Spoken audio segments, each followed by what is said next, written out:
ওই সকল মহিলারা জাহান্নামী যারা পোশাক পরিহিত উলঙ্গ। নাউজুবিল্লাহ। ভাই, পোশাক পরে আবার উলঙ্গ কিভাবে?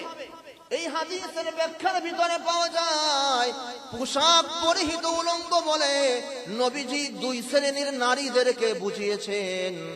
এক শ্রেণীর নারী হলো পোশাক এমন টাইট ফিট পরে শরীরের সব কিছু বোঝা যায়, আছে কিনা বলেন? যদিও সেটা বোরকাও হয়, যদিও সেটা থ্রি পিসও হয়, যদিও সেটা শাড়িও হয়। কথা কয় না?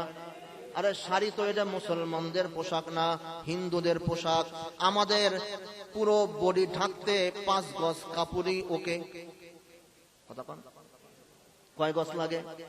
আমাদের হুজুরদের একটু বেশি লাগে, আর আমরা যারা প্যান্ট শার্ট পরে আমাদের 5 গজ লাগে না। কয় গজ লাগে? হ্যাঁ, আরে কথা কয় না, কয় গজ লাগে? 3 গজ 4 গজে হয়ে যায়। আর 10 হাত 12 হাতের কাপড় দিয়ে নারী পেট আর পিঠ ঢাকতে পারে না, আছে না নাই?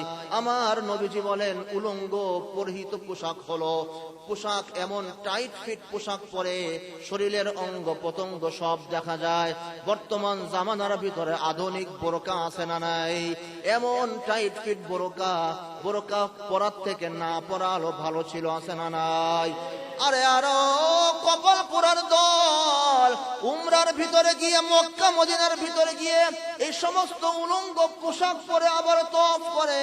জানি না উমরা করা নফল ছিল, পর্দা করা ফরজ ছিল।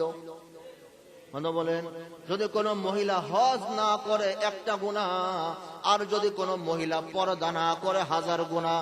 বলে হুজুর এটা আবার কি কইলেন? হজ ও ফরজ, পর্দাও ফরজ, কিন্তু পর্দা বড় ফরজ, হজ ছোট ফরজ মহিলার ক্ষেত্রে। কারণ যদি কোনো মহিলা হজ না করে 1টা গুনাহ হবে, কিন্তু যদি কোনো মহিলা পর্দা না করে 1 নম্বর সে গুনাহগার হবে, আরো হাজার হাজার যুবকদেরকে সে গুনাহগার বানাবে।